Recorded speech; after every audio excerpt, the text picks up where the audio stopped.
د سپین بولدک او چمن جګړې څخه د یو افغان سرتیري د سترګو لیدلی حال او د میړانې او اتلولۍ څخه ډکه کیسه دا چې څه د هیله د ویډیو تر پایه راسره وګورئ. درنو لیدونکو سلام، وخت مو په خیر. د ملي اردو یو عسکر باقي کټوازی پر خپله فیسبوک پاڼه داسې لیکي: کندهار ولایت سپین بولدک ولسوالۍ کې مې یو همسیمپي و.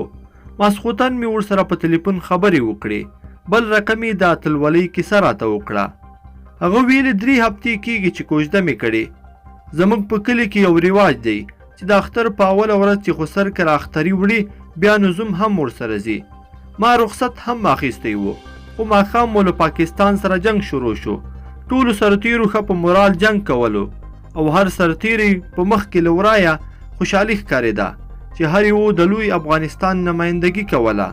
خو شکر الحمدلله پاکستان څخه مو څو پوستې ونیولې. دغه ورځ زما روژه هم وه. ماسپښین سخت تږی وم. د تندې له وجې مې 3 ځله په یخو اوبو حمام وکړ، خو کله چې جنگ شروع شو تنده او روژه دواړه راڅخه هیر شو. ماسخوتن 10 بجې وې، په اوبو مو روژه ماتې وکړ. له جنگ څخه مې مور او د ژوند ملګري یعنې ښځه خبره شوې وه.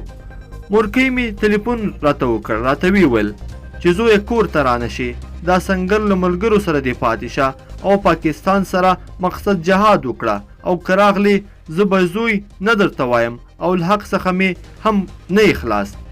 مورکۍ ته مې وویل چې بس تاسو خالي دعا راته کوئ، نه درځم. مور سره مې په مخه ښه وکړه، تلیفون مو قطع کړ. 15 دقیقې بعد تېرې شوې نه وې چې په نابلده شمېرې زنګ راغی چې وکې مې کړ.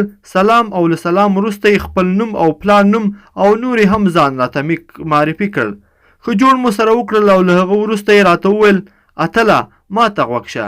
یا دغه اتل کلمې دومره خوند راکولو کله چې مې د میرمنې له خولو واورېده بیخي احساسات مې لوړ شول.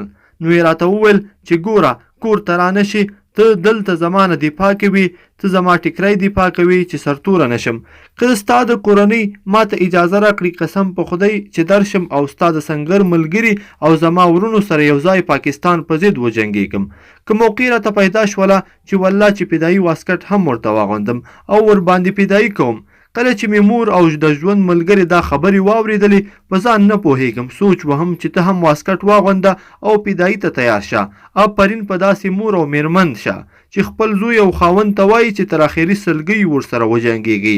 ستا ژوند او شهادت دواړه موږ ته افتخار دي. دواړو ته عسکري سلام کوم. هیوادوالو، هیواد ملا ملالې لري، لا ژوندی دي، لا هیواد ته دفاع لپاره چمتو دي. کاش چې زموږ مشران هم داسې فکر او سوچ ولري.